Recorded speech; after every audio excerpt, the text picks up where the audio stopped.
கர்த்தருடைய பரிசுத்த நாமத்திற்கு மகிமையும் ஸ்தோத்திரம் உண்டாவதாக.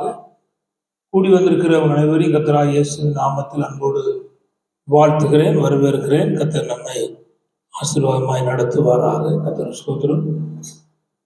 இந்த நாளில் இந்த ஞாயிற்றுக்கிழமை எல்லா உலகம் எங்கும் குருத்தோலை ஞாயிறாக கொண்டாடப்படுகிறது.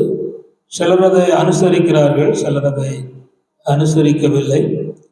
ஆனாலும் நான் பிரசங்கத்தின் மூலமாவது நாம் தேவனை மகிமைப்படுத்த வேண்டும் என்கிற காரியத்திற்காக நான் ஒரு வசனத்தை உங்களுக்கு முன்பாக நான் வாசித்து நாம் கர்த்தருடைய செய்திக்கு நேராக கடன் செல்ல விரும்புகிறோம். கர்த்தர் ஸ்தோத்திரம். யோவான் எழுதின சுவிசேஷம் அதனுடைய 12ஆம் அதிகாரம் 13ஆம் வசனத்தை வாசிப்போம். யோவான் எழுதின சுவிசேஷம் 12ஆம் அதிகாரம் 13ஆம் வசனம். குருத்தோலைகளை பிடித்து கொண்டு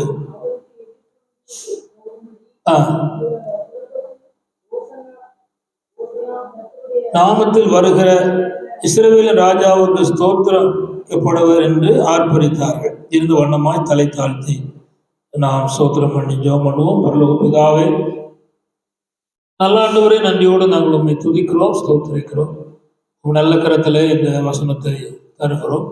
இந்த வார்த்தையின் மூலமாய் கர்த்தர் எங்களோடு கூட ஆண்டவர் இடைப்பட்டு பேசும். இந்த வார்த்தையை கொண்டு யாரோடு பேசும், சமீபத்திலும் தூரத்திலும் கேட்கிற எல்லாரும் ஆசீர்வதிக்கப்பட கிருபை செய்யும். இயேசுவின் நாமத்தில் ஜெபிக்கிறோம் நல்ல பிதாவே, ஆமென். கர்த்தர் ஸ்தோத்திரம். கர்த்தர் சித்தமானால் வருகிற ஞாயிற்றுக்கிழமை படித்த பிள்ளைகள் ஒரு பேனா ஒரு டைரி கொண்டு வரும்படி அன்போடு கூட கேட்கிறேன். ஏன்னா படித்தவங்க கண்டிப்பாக கொண்டு வாங்க. ஆமாம், நிறைய பேர் படித்தவங்க இருக்கிறீங்க, படிக்காத ஆட்கள் எல்லாம் படித்தவங்க இருக்கிறீங்க. டைரி பேனா கொண்டு வாங்க.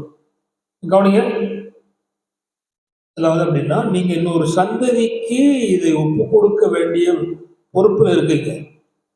அதனால் இங்கே கேட்குறத அப்படியே நீங்கள் பதிவு பண்ணால் மட்டும்தான், அதுவும் ஒழுங்காக பதிவு பண்ணணும். இந்த சில ஆட்கள் புதிய ஏற்பாட்டுக்கு பூனா ஏனா பாடா அப்படின்னு எழுதிப்பாங்க. அப்படி இருக்கக்கூடாது. அடுத்த சந்ததி வாசிக்கும் போது என்னன்னு தெரியாமல் போயிடும். உங்களுக்கு விளங்கும், அடுத்த ஆளுக்கு புரியாது. நான் அப்படிதான் எழுதி வச்சிருந்தேன். ஒரு செய்தியை ஒரு நாளில் எழுதி வச்சிருந்தேன். அதை ஒருவர் கேட்டால் நான் கொடுத்தேன். அவர் சொன்னார், இது விளங்காத செய்தி அப்படின்ட்டார். சொல்லுற செய்தி அழகா சொல்றேன், எழுத்துல செய்தி விளங்காது. அப்போ நான் அதுக்கப்புறம் அதை திருத்தி எழுத ஆரம்பிச்சேன். இன்னும் திருந்த வேண்டியிருக்கலாம், நிறைய இடங்கள் இன்னும் திருந்த வேண்டியிருக்கு. நான் வேகமா ஸ்பீடா எழுதி தருவேன். ஏன் எழுத்து எனக்கு புரியும், முதல் எழுத்தும் கடைசி எழுத்து எனக்கு விளங்கும். அதனால இந்த வார்த்தை தான் சொல்லிடுவேன். ஆனால் மற்றவங்களுக்கு அது புரியாது. அதனால அது ரொம்ப கவனிக்க வேண்டியது. அதனால நீ கண்டிப்பாக, அதாவது எப்படின்னா, வசனத்தை பார்க்கணும், வசனத்தை கேட்கணும், வசனத்தை பேசணும். நீங்க பேசுற பேச்சு அந்த வசனம் உங்க காதுல கேட்கணும். அப்பொழுதுதான் அது ஆசீர்வாதத்துக்கு கொண்டு வரும். நான் உங்களுக்கு சின்ன சொல்லி தரேன். இந்த நிருபத்தை பவுல் எழுதியிருக்கிறேன். அதனால கவனிங்க, கொரிந்தியர் எல்லாரும் வாசிக்கும்படி அதை வாசிங்கள் அப்படின்றார். பிலமோனுக்கு எழுதிப்பட்ட அந்த நிருபத்தை என்ன செய்யுங்க, எல்லாரும் வாசிங்கள் அப்படின்னார். அப்ப எழுதுகிறத வாசிக்கணும். இப்ப நீ எழுதுனாதான் அடுத்த வாரம் நீ பார்க்கும்போது செய்தி விளங்கும், புரியும். இல்லைன்னா இருக்க மாதிரி போயிடும். அப்புறம் நமக்கு கேட்டும் பிரயோஜனம் இல்லை, ஒரு பயனும் இல்லை. அதனால நீங்க அதை காரியங்களை நீங்க செய்யுங்க. கர்த்தர் உங்களை ஆசீர்வதிப்பார். கண்டிப்பாக வருகிற வாரத்துல படிச்சவங்க ஒரு பேனாவும் டைரியும் கொண்டு வாங்க. சொல்லுவதை பதிவு பண்ணுங்க, எழுதுங்க. அந்த வாரம் முழுவதும் திருப்பி பாருங்க, உங்களை ஆசீர்வதிப்பார். கவனிங்கள். கர்த்தர் ஸ்தோத்திரம். நான் இன்னைக்கு இந்த குருத்தோலை குறித்து நான் சொல்லலை, அது சொல்லுவேன். குருத்தோலை இன்னைக்கு 2 இடத்துல இருந்து பவனி வந்தார்கள். சிஎஸ்ஐல இருந்து பவனி வந்தார்கள். என்ன சேல்ஸ்னாருக்கு வந்தாங்க. சேல்ஸ்னாருன்னா அடிச்சு பழைக்கிட்டான். கண்டு சொல்றான், இவன் ஒரு கொட்டு தான் அடிச்சா, 4-5 கொட்டு வச்சு அடிக்கான். அவ்வளவுதான். ஆமா, எனக்கு இந்த தெருவில் மேக்க ஒரு தம்பி சர்ச்சைக்கு போறார். அதனால இந்த தெருவில் மேக்காவர போச்சு. ரொம்ப வருஷம் ஆச்சு. இந்த தெருவில் இப்படிலாம் ஒரு பாட்டு பாடிட்டு அங்கே மேக்க போயிட்டு கலக்க வந்ததெல்லாம் நான் பார்த்து ரொம்ப காலம் ஆயிடுச்சு. போயிட்டு வந்தாங்க. ரொம்ப சந்தோஷமா இருக்கு. ஆண்டவரே இப்படியா செய்கிறார்களே சொல்லி நான் ஆச்சரியப்பட்டு கர்த்தரை ஸ்தோத்தரித்தேன். கவனித்துக் கொள்ளுங்கள். நான் இன்னைக்கு சொல்ல போறேன்னா, அதாவது இந்த அடுத்த வார்த்தையை வாசிப்போம். அடுத்த வார்த்தை, அதாவது 14ஆம் வார்த்தை. அல்லாமலும்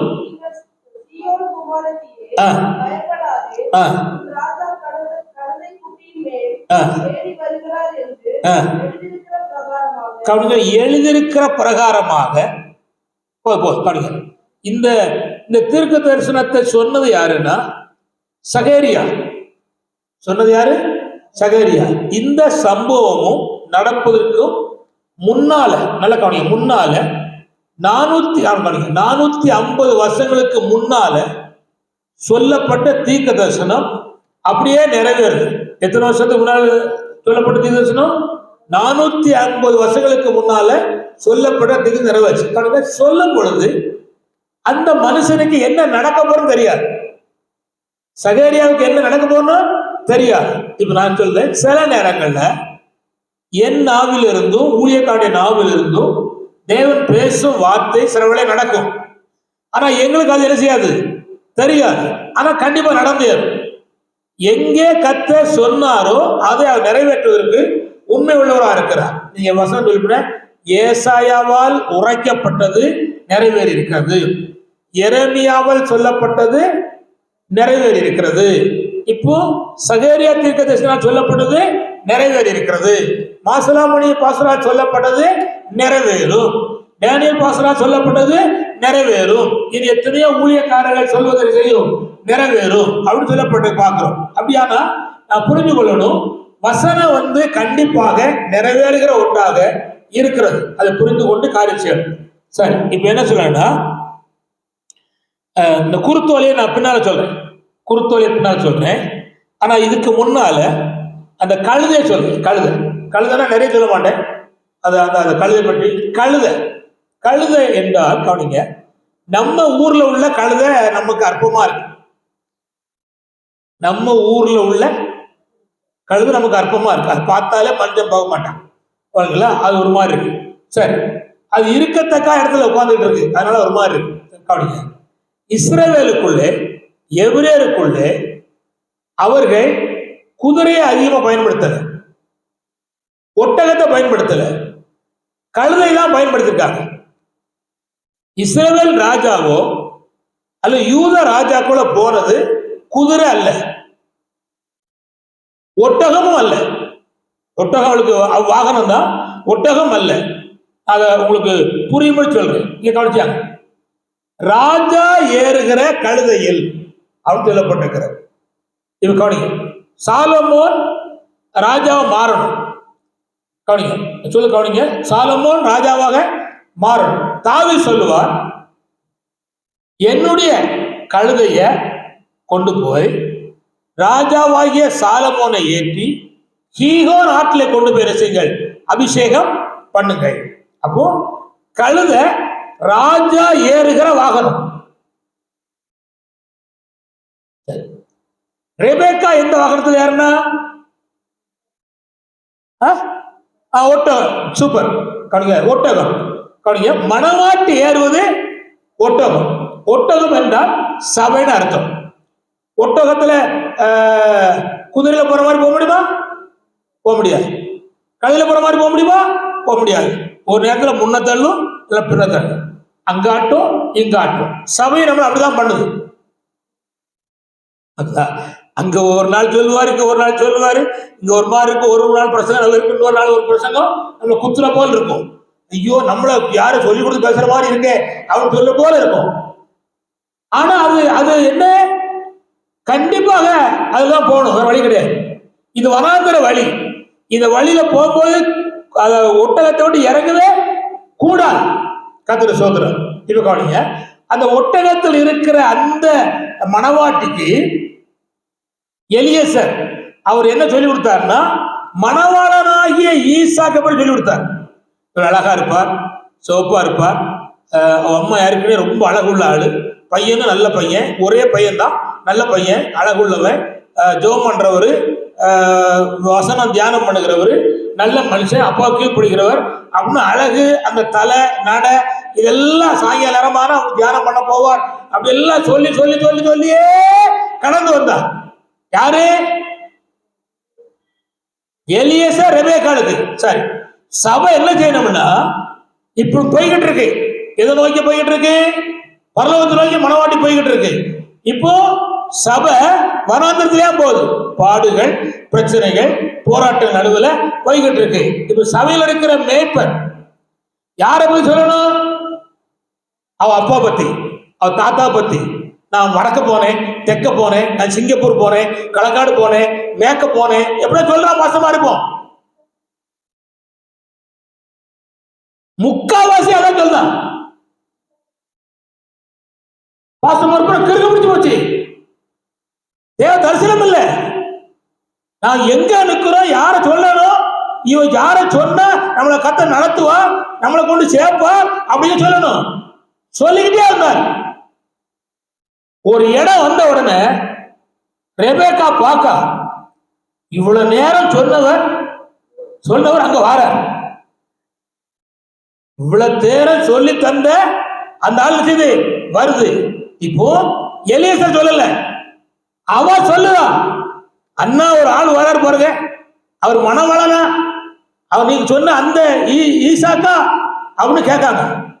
ஆமா அப்படின்னு சொன்ன அடுத்த நிமிஷத்துல ஒட்டாதோடு இறங்கிட்டா. இறங்கி முக்காடு போட்டா. அப்போ கல்ல கவனிங்க, சபை என்பது ஒட்டகம். இந்த ஒட்டகம் ஒரு நாள் முன்னத்தள்ளும் பின்னத்தள்ளும் பிரச்சனையா தான் போகும். ஆனா யார சொல்லணும்? மணவாளன் ஆகிய இயேசு கிறிஸ்துவை சொல்லணும். சொல்லாத சபை இல்ல, வஞ்சகம். கிழக்க போனேன், மேற்க போனேன். நான் ஒரு பிரசங்கார பார்த்துட்டே வரேன், நல்லா பார்த்துட்டு பையன். நான் சிங்கப்பூர் போனேன், களக்காடு போனேன், நான் மேற்க போனேன், கிழக்க போனேங்க. ஏன் பேய் பவன நான் என் மனத்துல சொல்லுது, நீ யார சொல்ல வந்த, எங்க சொல்லிட்டு இருக்க? தேவ நோக்கம் போயிட்டு, தேவ தரிசனம் போயிட்டு. இப்போ நான் சொல்லுறேன், நானே மாத்தி சொன்னோம்னா நானும் தப்புதான். அது யாரா இருந்தாலும் சரிதான். சொல்ல வேண்டியவரே சொல்லணும். நல்ல கவனிச்சாங்க. இப்போ அந்த காரியத்தை இப்போ என்னன்னா கவனிங்க, அது போயிட்டு இப்போ அடுத்த கவனிங்க. குதிரையும் வாகனம் தான். ஆனா ராஜா ஏறி போறது குதிரை அல்ல, ஒட்டகமும் அல்ல. என்னது? கழுதை. சூப்பர், கழுதை. இந்த குதிரையை விட, ஒட்டகத்தை விட கோவேரி கழுதை அதிக ரேட்டு. அதுலயாக்கும் கர்த்தராகிய இயேசு கிறிஸ்து கழுதையின் மேலும் கழுதை குட்டியின் மேலும் ஏறினவராய் வருகிறார். அந்த நாள் தான் இந்த ஓசனா பாடுகிற பாட்டு. சரி, நான் சொல்லிட்ட கவனிங்க. ராஜா தான் கழுதை ஏறுவா. யார் ஏறுவா? சரி, நம்ம இயேசு யாரு? ராஜாதி ராஜா, கத்தாதி கத்தா. அது யூத ஜனங்கள் புரியும்படி, நான் புரியும்படி, நீங்க புரியும்படி, இந்த உலகத்தில் இருக்கிற மக்கள் அனைவரும் புரியும்படி அவர் ராஜாதி ராஜாவாக பழைய ஏற்பாட்டின் காரியத்தோடு நிறைவேறுதலாக அவர் கோவேரி கழுதைக்கு மேல ஏறி கடந்து வந்தார். ரைட், சரி, சொல்லிட்டேன். அந்த விஷயத்தை பதிவு பண்ணிட்டேன். ரெண்டாவது சொல்ல விரும்புறேன். ஓசன்னா என்னது? ஓசன்னா. ஓசன்னா ரெண்டு அர்த்தம், 8 அர்த்தம் இருக்கு. 8 அர்த்தம் எனக்கு உங்களுக்கு புரியாது, அதனால நான் 2 மட்டும் போதும். 2 ஓசன்னாவுக்கு 2 அர்த்தம் இருக்கு. சரி, அப்படின்னா என்ன அர்த்தம்னா ரட்சிக்கிறவர் அர்த்தம். ஓசன்னா சொல்லுங்க, சூட்டிக்க. ஓசன்னா என்னது? ரட்சிக்கிறவர். சரி, இன்னொன்னு அர்த்தம் என்ன அர்த்தம்னா, ஆண்டவரே செய்கிறதை இன்றைக்கே செய். ஆண்டவரே செய்கிறதை இன்றைக்கே செய். இதுதான் ஓசன்னா. சரி, இந்த பாட்டை பாடியிருந்தா பவுனி வந்தார்கள். அதுல அர்த்தம் என்ன இருக்கு? ரட்சியும் ஐயா. லெவஞ்சிபுரத்தினுடைய தெற்கு தெருவில் மக்களை ரட்சியும் ஐயா, வடக்கு தெருவில் மக்களை ரட்சியும் ஐயா, செய்வதை இன்னைக்கே செய்யும் அப்படின்னு கூட பாடுறது தெரியாது. பாட்டு பாடிட்டு வந்தாரு, அவருக்கு தெரியாது. பாடலாம், பாட்டை கெடுத்தா எழுதவும் ஏட்ட கெடுத்தாலும் போயிட்டு இருக்கான் போட்டோம். ஆனா அர்த்தம் என்னன்னா இதுதான் விளைஞ்சாங்க. நீங்க உங்க வீட்டுல ஓசன்னான்னு பாடுனீங்கன்னா அதான் அர்த்தம். இப்ப தாவீதின் குமாரனே எனக்கு இறங்கும் ஓசனான்னு முறையா பாடுனாங்க. சரிதானா? சரி, நான் 2 காரியத்தை உங்களுக்கு பதிவு பண்ணிட்டேன். என்னெல்லாம் பதிவு பண்ணேன்? ஒண்ணு கழுத. சூப்பர். ஓசன்னா ரைட். கவனிங்க. நான் சொன்னேன், முதல்ல சொன்னேன், நீங்க ஜோசப் கவனி, சொல்றத எழுதணும்னு சொன்னேன். 2 வகையில் எழுதணும். சங்கீதக்காரன் சொல்லுகிறான், என் நாவு விரைவா எழுதுகிற எழுத்தாணி. எழுத்துல மட்டும் இல்ல, உங்க நாவு எழுதணும். அப்படின்னு அர்த்தம் என்ன? சொல்லும் வார்த்தையை நாவை திரும்ப திரும்ப சொல்லணும். அந்த நாவுல வாங்குற சத்தத்தை உங்க காது கேட்கணும். திரும்ப சொல்லுகிறேன், நல்லா கவனிச்சாங்க. இந்த பகுதி இன்னர்ல உள்ள போனாதான் உங்க ஆத்துமா தேவனோடு கூட பிழைத்திருக்க முடியும். இன்னைக்கு ஆறாம் எப்படி இருந்துச்சு, பாஸ் என்ன செய்தி கொடுத்தா, பிரயோஜனமா இருந்தான்னு கேட்டா சூப்பரா இருந்து மார்க் உடைய வந்திருக்கேன். உனக்கு என்ன இருந்து, அதான் முக்கியம். நான் சில முன்னல இப்பவும் இல்லை, முன்னாள் நாட்கள்ல, அதாவது எந்த வசனம் தேவன் பேசுறார் என்பதற்கு ரிங்காரமா நம்முடைய வாழ்க்கையில அது தொனிச்சிடும். கர்த்தர் சோதரம். ஒரு வார்த்தை கவனிங்க, ஒரு வார்த்தை தேவன் நடத்துறது கடந்து வந்தா அந்த வார்த்தை உங்களை சந்திச்சு இன்னொரு பக்கம் உங்களை திருப்பும். அல்லது கடந்த காலத்துல நீங்க விட்ட ஒரு காரியத்தை திரும்ப செய் அப்படின்னு தூண்டும். அல்லது உங்களுடைய பாவத்தை சுட்டி உணர்த்தும். அதுதான் தேவ செய்தி, அதான் கர்த்தருடைய வார்த்தை. அதை நீங்க புரிஞ்சு கொள்ளுங்கள். கர்த்தர் உங்களை ஆசீர்வதிப்பார். இந்த வார்த்தை தான் யோசுவா சொன்னார். என்ன சொன்னாரு? இந்த வார்த்தை உன் வாயை விட்டு பிரியாது இருப்பதாக. கையை விட்டு இல்ல, வாயை விட்டு. சரி, இதே எசேக்கியேல் சொல்றாரு, நான் இங்க பாருங்க, நான் சொல்லுவதை இங்க சொல்லு அப்படிங்க. எலும்புகள் நிறைந்த பள்ளத்தாக்குல விட்டுக்கிட்டு யார் சொல்லணும்? கர்த்தரை எசேக்கியேலா? குட், எசேக்கியேல் சொல்லணும். ஏன் நாட்டில் நம்ம சொல்ல, உங்களுக்குள் ஒரு ஜீவனும் ஒரு பலனோ ஒரு ஆரோக்கியம் விடுதலை உண்டாகும்படி சொல்றேன்.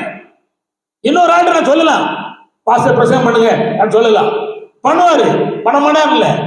ஆனா நான் சொல்ல வேண்டிய பிரகாரம் தேவனிடத்தில் சொல்வதற்கு வாங்கியிருக்கேன், அதான் சொல்றேன். அப்ப சொன்னாதான் ஆண்டு சொல்லி வருவார், பெரிய காரியம் இல்லை. ஆனா அதே நேரத்தில் அவன் சொல்லணும். அவன் சொன்னா அந்த எலும்புகள் இருந்த பள்ளத்தாக்குகளை தேவன் ஜீவனை கட்டளையிட்டார். அந்த பொருள் சேனையாக மாற்றப்பட்டது. அப்படியானால் நம்முடைய வாழ்க்கையில நம்முடைய நாவு விரைவா எழுதுகிற எழுத்தாணி. நம்ம நாவு விட்டு வசனம் எடுத்துக்கூடாது, பிரியக்கூடாது. வலது பேர் இடது கோணம் எடுத்துக்கூடாது, பிரியக்கூடாது. சரி, நான் 2 வார்த்தையை உங்களுக்கு தந்துறேன். 1 ராஜாக்கள் 1ஆம் அதிகாரம் 33ஆம் வசனம். இன்னொரு ஆளு நியாயாதிபதி 5:10. சீக்கிரம் வாசிங்க. 1 ராஜாக்கள் 1:33.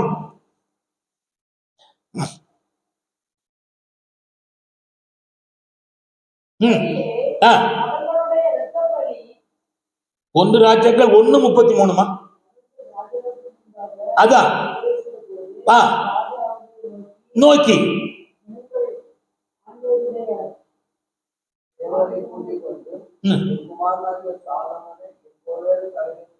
என் கோவேரி கல்லின் மேல் ஏற்றி, இங்க பாருங்க அவர் என்ன தெளிவா சொல்றார்.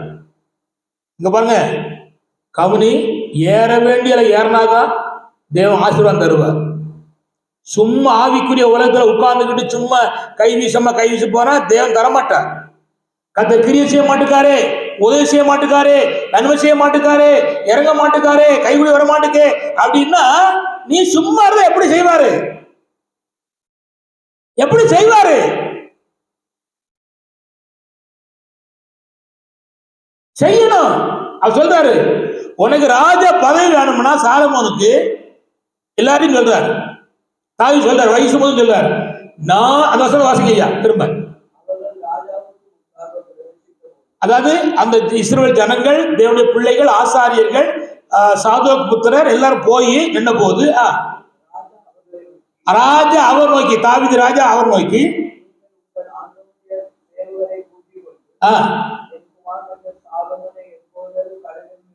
யார் ஏத்தணும்? Good good. என் குமாரனை நான் ஏறி போற கோவேரி கழுதி மேல ஏத்தி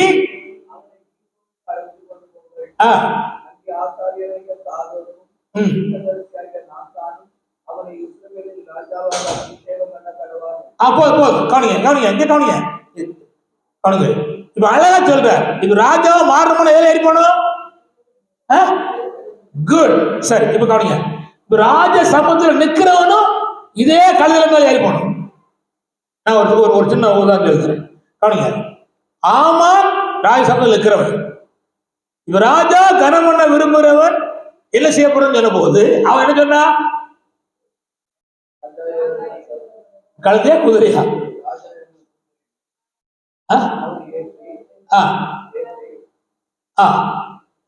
அப்ப என்ன அர்த்தம்? ஏன் சமூகத்துல வந்து நிக்கணுமானா நான் ஏறி போறத ஏறணும். குட். அதான் வார்த்தை. இப்போ ராஜாதி ராஜாவாகி இயேசு கிறிஸ்து நிற்க போறோம். அவர் ஏறி போனார் இங்க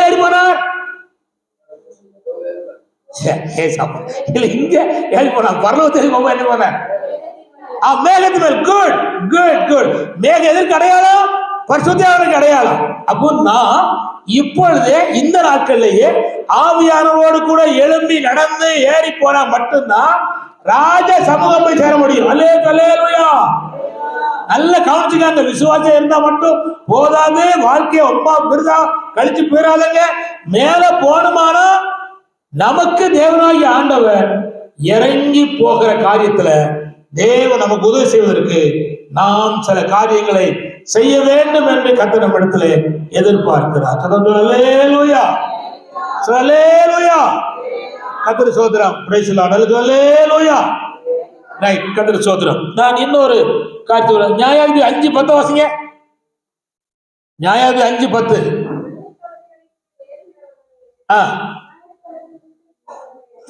திரும்ப வாசிங்க. தமாசி. வெள்ளை கழுதின் மேல் ஏறுகிறவர்களே,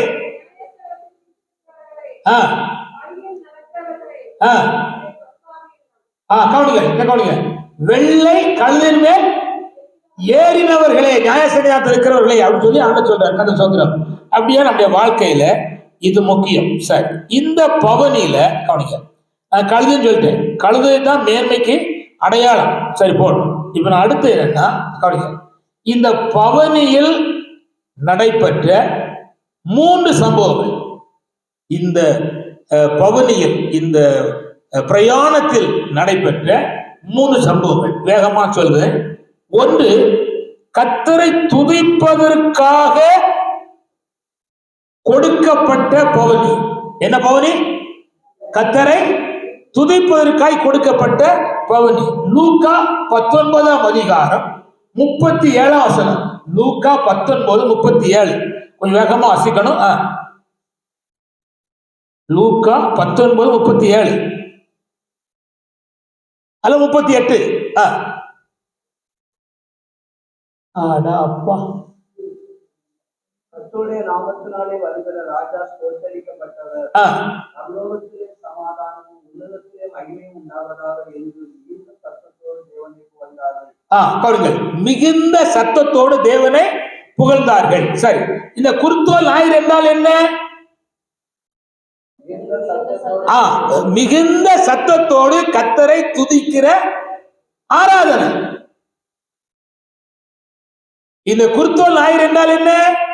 மிகுந்த சத்தத்தோடு கர்த்தரை துதிக்கிற ஆராதனை. சரி, துதியில் என்ன இருக்குன்னா அவங்க நன்றி இருக்கணும், தேவ அன்பு இருக்கணும், தேவனுக்கு உள்ள உணர்வு இருக்கணும். நம்ம துதியில் என்ன இருக்கணும்? தேவ அன்பு இருக்கணும், நன்றி இருக்கணும், உணர்வு இருக்கணும். நல்லா கவனிச்சாங்க. கவனிங்க ஜோசா, கவனி. அவனை நீ கெடுத்துறாது. அந்த மாதிரி நல்லா கவனிச்சா என்னைய பார்த்துக்கிட்டே இருக்கான். அழகா அவன் உண்மையா 6ஆண்டுல கை வச்சுதான் தோத்திரம் பண்ணா. ரொம்ப கவனிச்சேன். நீ கை வசத்துல ஆனா அவன் செய்தான், யார் யாரெல்லாம் என்ன செய்யறாங்கன்னு பார்க்கான், அது மாதிரி செய்யறான். நல்ல பையன். ஆண்டவர் அவனுக்கு நன்றி. கர்த்தர் அவனை ஆசீர்வதிப்பார். நல்ல கவனிச்சுக்காங்க. அந்த அந்த உண்மையாகவே அந்த அன்பு இருக்கணும், நன்றி இருக்கணும், அடுத்து என்ன இருக்கணும், உணர்வு இருக்கணும். இது எப்படி தெரியுமா? ஆமா, இந்த அரணைக்கு உள்ள வரும்போது தேவன் நமக்கு செய்ததை நினைச்சிட்டா இது வந்துடும். இந்த ஆராதனையில ஜெயம் எப்படின்னா, கர்த்தர் நமக்கு என்ன செய்தார், என்ன செய்யணும், அதை நினைச்சிட்டா வந்துடும். அவ்வளவுதான். என்னென்ன செய்தார் என்பதை நினைச்சு நீங்க பண்ணிட்டீங்கன்னா ஆண்டவர் உங்களை ஆசீர்வதிப்பார். அல்லேலூயா, அல்லேலூயா. அடுத்து கவனிங்க, 39-40 வாசம். அந்த லூக்கா 19 தான்.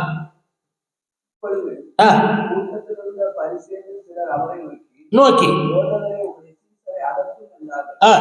அவர்களுக்கு அவர் பிரதியுத்தரமாக, நீங்கள் பேசாமல் இருந்தால் கல்லுகளே கூப்பிடும் என்று உங்களுக்கு சொல்லுவேன் என்றார். அத பாருங்க, இது பரிசேயன் சரிசேயன் சொல்றான்.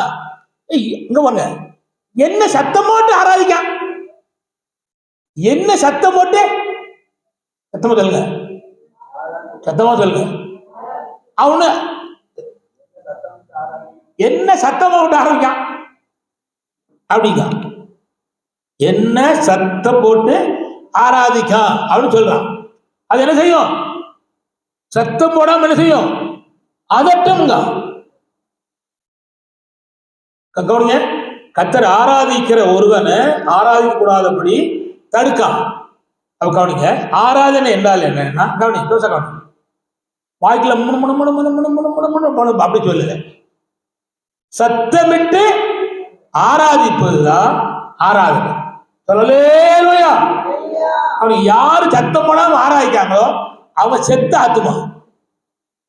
நான் சொல்லுது கொஞ்சம் வருத்தமா இருக்கும், மன்னிச்சுக்காங்க.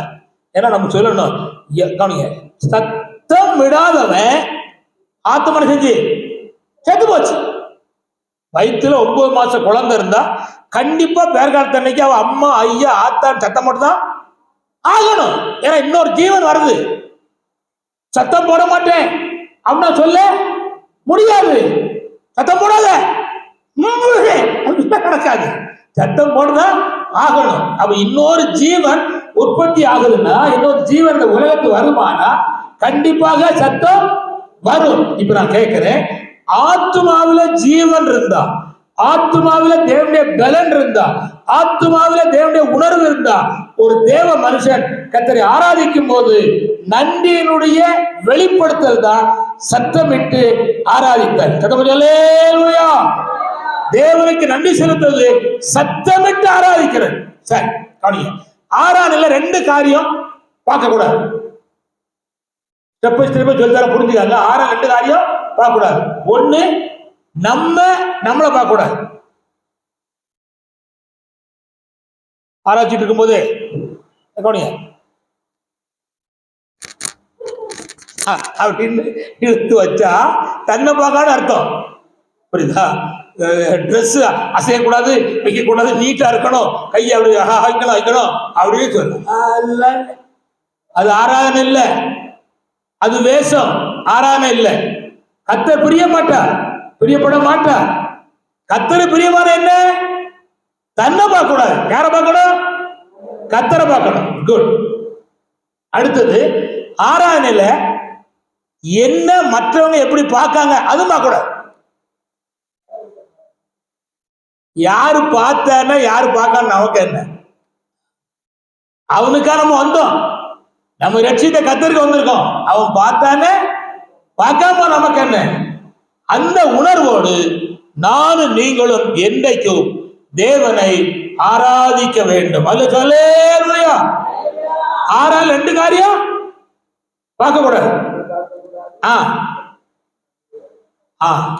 நம்மள மற்றவங்க பார்ப்பாங்களே அதுவும் பார்க்க கூடாது. ஆனா இப்போ ஆராதனையில இதான் நடக்குது. all churches, all pastors, pastor அம்மா including பிள்ளைகள் சர்வ குழப்பம், எல்லாம் கதம்பமா மாறி போச்சு. கதம்பம்னா பிச்சு பேர கொஞ்சம், அது அரளிச்செல்ல கொஞ்சம், அதுல சேர்த்து எல்லாம் சேர்த்து வைப்பாங்க. அப்படி போச்சு. அப்படி இல்லை. ஆராதனை என்பது சத்தனையா இருக்கணும். ஆராதனை நம்ம பார்க்க கூடாது, நம்மளை இன்னொருத்தன் பார்க்கணும், அதுவும் பார்க்க கூடாது, கர்த்தரே பார்க்கணும். அதான் ஆராதனை. இப்ப ஆண்டவர் சொல்றாரு,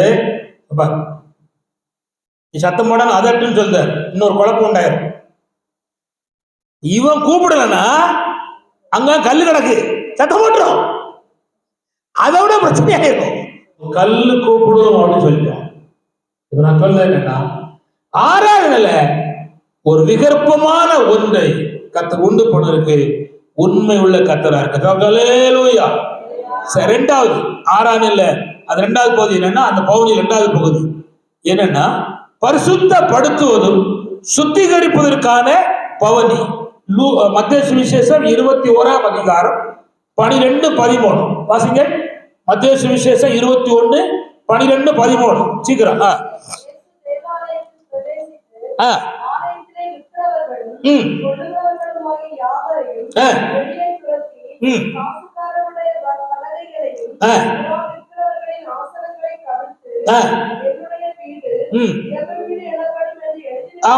கர்த்தர் சோதனை.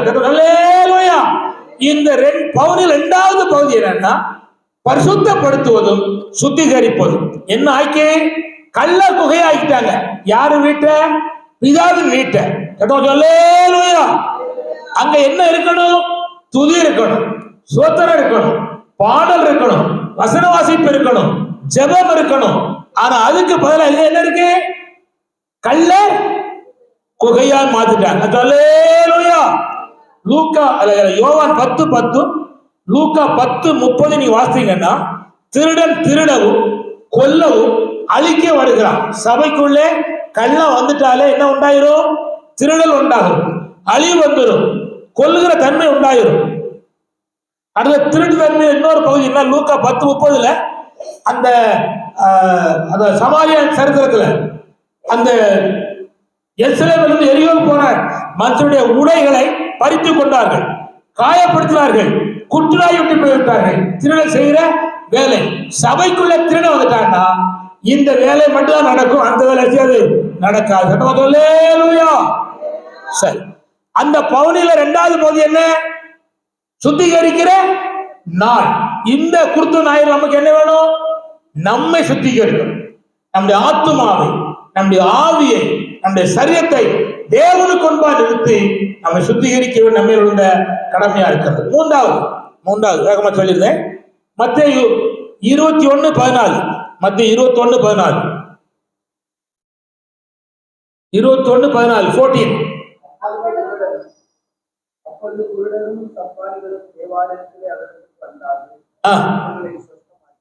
கவனிங்க, இப்ப இங்க ரெண்டு பகுதி இருக்கு. கவனிங்க. பார்க்க முடியாதவர்கள், இன்னொன்னு நடக்க முடியாதவர்கள். பார்க்க முடியாதவர்கள், நடக்க முடியாதவர்கள். நல்லா கவனிச்சுக்காங்க. யார? தேவனை பார்க்க முடியாதவர்கள். யார் நடக்க முடியாதவர்கள்? தேவனுக்காக நடக்க முடியாதவர்கள். இது ரெண்டு பேரையும் கர்த்தர் இறங்கி சுகமாக்கினார். அல்லேலூயா. அந்த பவுனில் நடந்த மூணாவது வேலை நல்லா கவனிச்சாங்க. பார்க்க முடியாதவனுக்கு கண்ணை திறந்து பார்க்க வச்சார். நடக்க முடியாதவனுக்கு கர்த்தர் நடக்க வச்சு தேவன் பக்கம் உள்ள வர செய்தார். இப்ப நல்ல கவனிங்க. தேவாலயத்துக்குள்ள கவனிங்க ஜோச கவனி. தேவாலயத்துக்குள்ள கூனை, குருடை, ஊமைய, குஷ்டரோகி உள்ள போகக்கூடாது. அந்த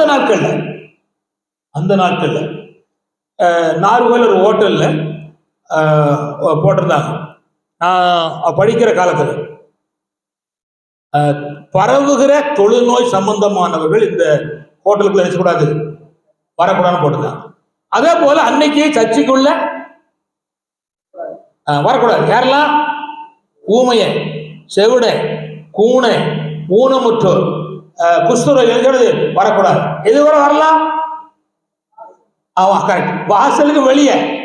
இப்போ ஆண்டவர் கவனிங்க, உள்ள இருக்க அத்தனை கொள்ளைக்காரனை அடிச்சு வெளியே பத்துற உடனே வாசலுக்கு வெளியே இருந்த ஊமையும் குருடனையும் நடக்க முடியாதனையும் சுகமாக்கி உள்ள கொண்டு வந்தார். அல்லேலூயா. அதான் அந்த வேலை. கர்த்தர் சோத்திரம். இப்பொழுது சபையில அப்படியே நடக்கு. நிறைய பேரை ஆண்டவர் சீக்கிரமா சபை விட்டு வெளியே கொண்டு போயிடுவார். ஆமா, கர்த்தர் சோத்திரம். அதான் அப்படின்னா நான் தீர்க்கதரிசனமா சொன்ன போல எனக்கு இருக்கு. கர்த்தர் சோத்திரம். அதாவது அவனும் துதிக்க மாட்டான், துதிக்கவனையும் துதிக்க மாட்டான், தூக்கி விட மாட்டான். அப்படிப்பட்டவன சபையில வச்சிருந்த ஒரு பிரயோஜனமும் பயன் இல்லை. அதனால ஆண்டவர் என்ன செய்ய போறாரு செய்யட்டும். கர்த்தர் சோத்திரம். நடந்த என்ன, கத்த பிணியாளிகளை குணமாக்கத்தக்கதாய் கர்த்தருடைய வல்லமை சபையிலே வெளிப்பட்டு சுகமாக்கி விட்டது. அல்லேலூயா. சரி, கர்த்தர் சோத்திரம். கடைசியாக வருகிறவரை கழுதையின் மேலும் கழுதை குட்டியின் மேலும் ஏறி வருகிறார். யாருக்கு வராரு? உங்க இடத்துல வராரு. எங்க வராரு? உங்க இடத்துல வராரு. உங்ககிட்ட வருகிற இயேசுவை வாங்கையான்னு ஏற்றுக்கொள்ளணும். ஏற்றுக்கொண்டவருக்கு நீ என்ன செய்யணும்? அதை செய்யணும். கவனிங்க, உன்னிடத்தில் வருகிற இயேசு கிறிஸ்துவை நீ ஏற்றுக்கொள்ளணும். ஏற்றுக்கொண்டவருக்கு நீ என்ன கொடுக்கணுமோ கொடுக்கணும். அப்புறம் என்ன செய்யணுமோ செய்யணும். சரி, கர்த்தர் சோத்திரம். கடைசியாக நான் 3 வசனத்தை நினைப்பூட்டி நான் உங்களுக்கு இந்த செய்தியை நிறைவு செய்ய விரும்புகிறேன். அல்லேலூயா. சரி, வேகமா சொல்லு. இந்த குருத்தோலை என்றால் என்ன, அதை மட்டும் வேகமா சொல்லிடுறேன். கவனிங்க, இது எங்க ஆரம்பிச்சுன்னா இஸ்ரவேலுக்குள்ளே யூதனுக்குள்ளே 7 பண்டிகை உண்டு. எத்தனை பண்டிகை உண்டு? 7 பண்டிகை. அதுல ஒரு பண்டிகை கூடார பண்டிகை. என்ன பண்டிகை? சரி, இப்ப நான் சொல்றேன், எங்களுக்கு ஆண்டவர் வீடு தந்திருக்காரு. இந்த வீட்டுல எல்லா நாளும் இருந்துக்கலாம். வருஷத்துல 8 நாள் இந்த வீட்டுல இருக்கக்கூடாது. என்னைக்கு? கூடார பண்டிகை வரும்போது என்ன செய்யணும்? வயல்வெளியில போய் அந்த எகிப்துல இருந்து ஒரு கூடாரம் போட்டாங்களா, அத மாதிரி கூடாரம் போட்டு இந்த மரைகள், மரக்கன்றுகள், குருத்தோலைகள் இதெல்லாம் வச்சுதான் என்ன செய்யணும்? டெண்டு போடணும். எதுக்கு? இல்ல இல்ல இன்னும் இருக்காம 2 பேர், என்ன இருக்காம 2 பேர் இல்ல. குருத்தோலை என்றால் என்னன்னா சின்ன இளம் தான் குருத்தோலை. அப்ப குருத்தோலை என்றால் என்ன? அறியாத, தெரியாத, பலன் இல்லாத, நிமிர்ந்து நிற்க முடியாதவனுக்கு அந்த ஆறான என்னங்க விஷயத்தை சொல்லி கொடுக்கணும். அல்லேலூயா. அதான் குருத்தோலை. குருத்தோலைக்கு தின்னுட்டு அல்லேலூயா அப்படின்னு சங்கு ஊதிடக்கூடாது. வழங்குதா? இந்த சந்ததிக்கு சொல்லி கொடுக்கணும். சொல்லி கொடுக்கணும். நான் திரும்ப சொல்லுகிறேன், நீங்க வளர்க்கிற புள்ள இந்த வசனத்துல நிற்கானா, எழுதுறானா, பின்பற்றான்னு பார்க்காம நம்ம ஊழியம் செஞ்சு ஒரு பயனும் கிடையாது. என்ன படிக்க வச்சும் ஒரு பயனும் கிடையாது. அவனுக்குள்ள வசனம் இருக்கணும். சரி, இப்ப கவனி.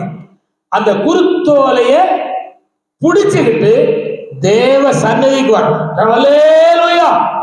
சரி, அந்த அந்த கூடார பண்டிகை 8 நாள் நடக்கும். எத்தனை நாள் நடக்கும்? 8 நாள் நடக்கும். அப்படின்னா ஒரு திங்கள் தொடங்கி அடுத்த திங்கள் வர. இப்ப முதல் நாள்ல இந்த குருத்தோலை பிடிச்சுக்கிட்டு அந்த அந்த பலிபீடத்தை ஒரு சுத்தணும். இஸ்ரவேல் இருக்க அத்தனை பேரும் சுத்தணும். எதை பிடிச்சிக்கிட்டு? குடிச்சு. சரி, 2ஆவது நாள் 2 சுத்து, 3ஆவது நாள் அல்ல கிடையாது, 7 நாளும் ஒவ்வொரு சுத்தம் சுத்தணும். 8ஆவது நாள் 7 சுத்தி சுத்தணும். சரி, 7 சுத்து சுத்திட்டா இந்த பிள்ளைகள் கேட்பாங்க, இப்படி எங்க சுத்தினிய அப்படி கேட்பாங்க. சுத்தினாதான் தேவ வல்லமை செய்யும், வெளிப்படும் அப்படின்னு. சரி பாருங்க, இப்பவும் இல்லை, முன்னால நம்ம அம்மன் கோயில் சுத்திருப்போம். சுத்தியா சுத்தணும். நான் சுத்தினேன், பிள்ளையார சுத்தணும். ஏன் சுத்தணும்? எல்லாரும் சுத்தினா நானும் சுத்தினேன். அதான் சுத்தம். அதுக்கு அர்த்தம் என்னன்னா, சுத்தினா அதை குறித்த நினைவும் மாறாத சிந்தனையும் அவனுடைய சரீரத்துல செய்யும் உண்டாகும். அதுக்குத்தான் கத்த அந்த பண்டிகை வச்சு நீ இப்படிலாம் இருந்த, இப்படிலாம் கொண்டு வந்து வச்சிருக்கேன், நீ மறக்காத அப்படிங்குவத அவரும் சொல்லிக் கொடுக்க, பின்னால் ஒரு சந்தை சொல்லிக் கொடுத்தா அந்த குருத்தோலை எப்படி செய்யணும் வரணும். ஒரு வருஷத்தை வாசிக்க போறோம். லேவியர் 23:40. அந்த வாசி சீக்கிரம் வாசிங்க. லேவியர் 23:40 சீக்கிரம் வாசிங்க.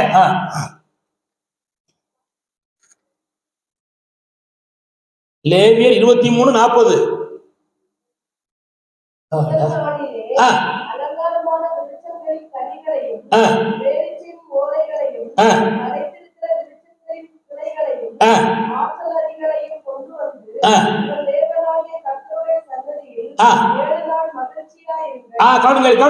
கொண்டு வந்து கொண்டு வந்து மகிழ்ச்சியா இருக்கணும். குட்.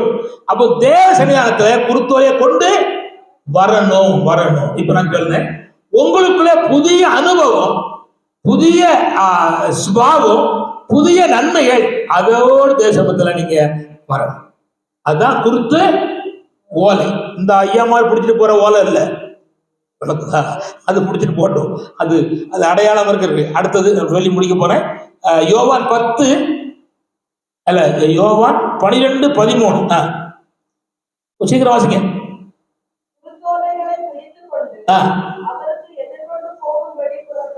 கவனிங்க. இப்ப நான் சொல்ல குருத்தோலை பிடிச்சுக்கிட்டு கவனிங்க, அவருக்கு எதிர்கொண்டு போகணும், பின்னாலையும் போகணும். யாருக்கு பின்னால?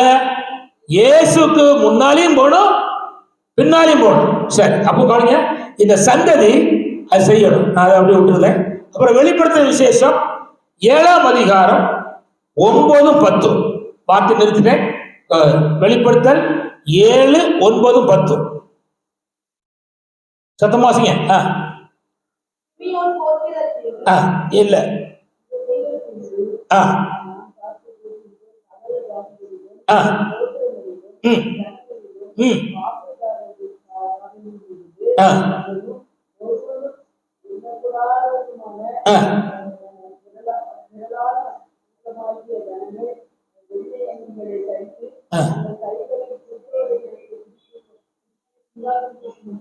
நின்றார்கள். கவனிங்க. குருத்தோலை பிடிச்சு வரணும், குருத்தோலை பிடிச்சு முன்னும் பின்னும் பின்பற்றணும், குருத்தோலை பிடிச்சு நிக்கணும். கண்களை மூடுவோம். குருத்தோலை 3 பகுதி நல்ல கவனிச்சாங்க. ஹல்லேலூயா, ஹல்லேலூயா, ஹல்லேலூயா.